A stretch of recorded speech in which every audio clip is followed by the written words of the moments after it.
that humanity cannot evolve from transcendent beings. They can only evolve by embodied beings who are engaged actively in living life aligned with their purpose for the highest good that they're capable of. To be willing to fail in that effort, but then in the anguish of the failure is a grace that opens up another kind of possibility for you than if there was no anguish, and if there was no pain. So if you're running from pain, if you're running from anguish, you're running from your trauma, then you will be trapped by your trauma for the rest of your life.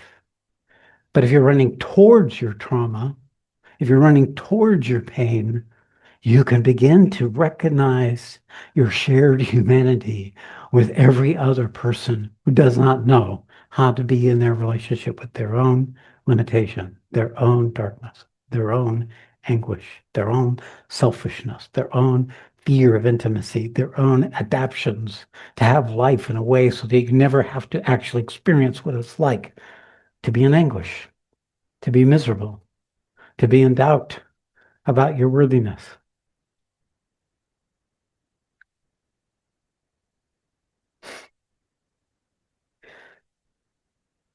So I have been working with people in multiple ways.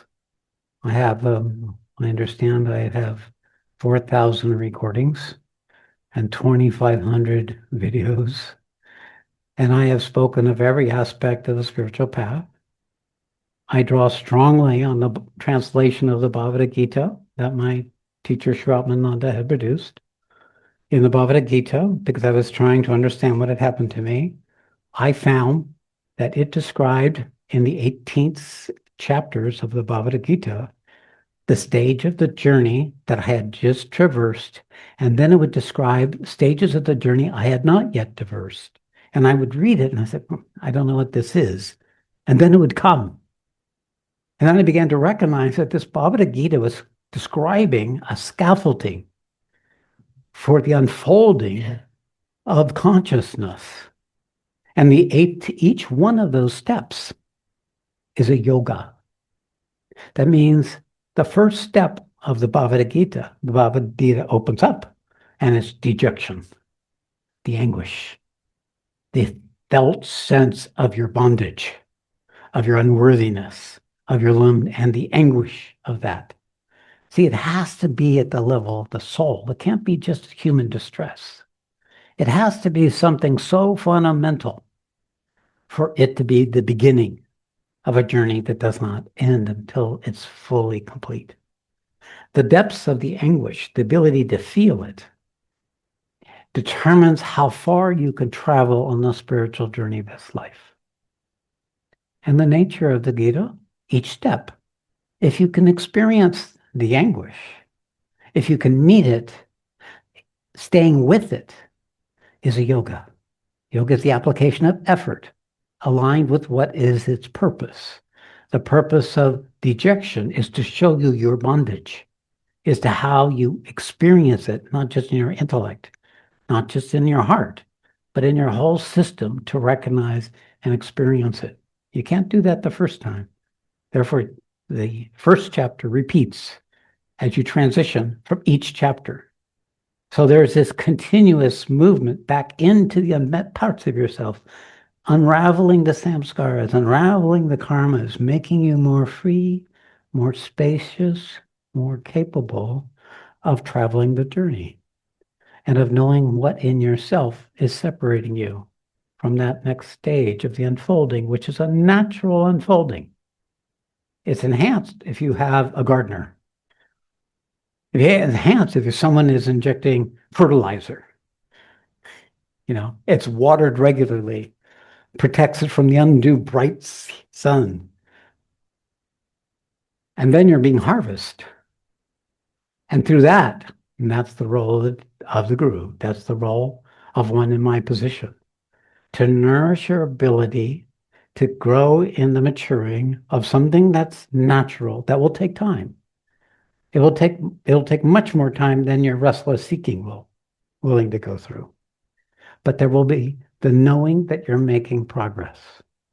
There'll be this recognition that there's an acceleration in the way you are in relationship with existence, that you experience a shifting in your reactivity. It quiets. You found a greater affinity with people and less judgment and less repulsion. You find more serenity. And if you meditate, your meditations become deeper and richer and fuller. Each chapter, out of the first chapter, the next is the yoga of discrimination. What's discrimination? Is the ability of consciousness to begin to perceive and what it wasn't able to perceive before. And what you perceive is how you have separated yourself from the truth you are, from others, from love, from honoring your own worth, and for addicting yourself to compensating structures that just keep you endlessly distracted. And then you have choice. You don't have choice until you come out to discrimination. You're merged with your pain. You're merged with your misery. You're merged with your self-doubt. You are the self-doubt. You have no authority when you're taken over by your programming or your activity or your opinions or your anger or your rage or your need to control. You have no power.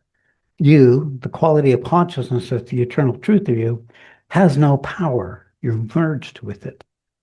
Coming out of that merged state requires an injection that pushes you into a different state of consciousness so that you can see, I'm doing this to myself.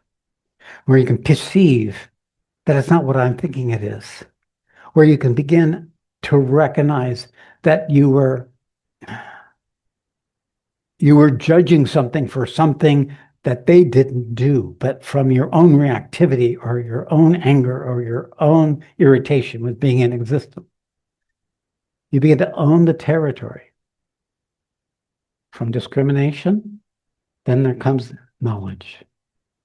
Now, what is knowledge? Knowledge is space. Knowledge is the quality of being that can just be and perceive from that state what's there. Meditation helps. Coming out of meditation, there's a spaciousness, and there's a greater ability to be at ease, and therefore a greater relaxation, and therefore a greater ability to perceive the truth of things, both within yourself and with others. This is the yoga of knowledge. There's all spiritual paths about knowledge, and the knowledge they're seeking is like something outside. Knowledge is the quality of what you are yourself. Changing that chasing that knowledge with seeking will not allow you to know that knowledge. That's seeking. It's something else that doesn't have that drive for self-serving. I mean, the spiritual path, self-serving, it's about me getting the state I want to attain, right? Self-serving, you're doing the same thing you did in your human life with the spiritual energy that comes to you, unless you wake up to the fact that you're doing that. You're looking to others to bring you the love that you can't bring to yourself. You're looking for the support of other people because you can't stand on your own. This is the unfolding of the recognition of what separates you. And I call it recognition because the mind can't get this right off the bat.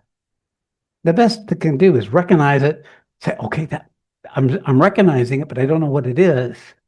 And if you stay in the recognition of it, if you put attention on what it is that you're recognizing, it will unfold.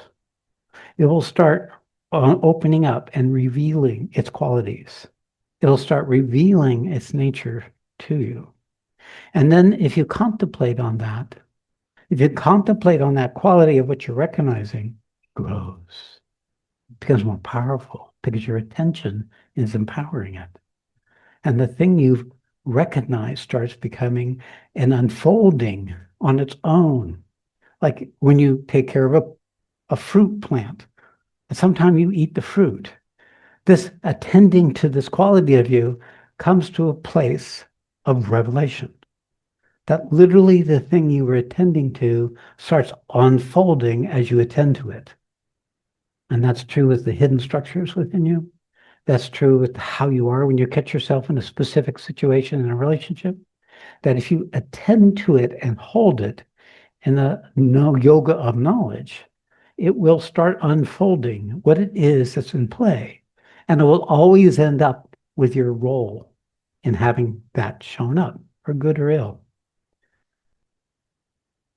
So the spiritual path is not much different than a maturing human being, learning how to come into existence in the right relationship with existence. I find many people who are simply lived life in the right relationship, made the sacrifices, made the commitment, stayed true long enough that they bring a maturity that's often greater than spiritual seekers who's looking for an exit, looking for a way to get out of it, rather than to get into it. So what I teach is the opposite of, I would say, normal Western spiritual seeking. That's probably true in India. My teacher, all he wanted was transcendence. I didn't think a lot of transcendence. I'm already the transcendence. I was very interested in being in the body. I was very interested in being a human. Matter of fact, I'm more human now than I've ever been.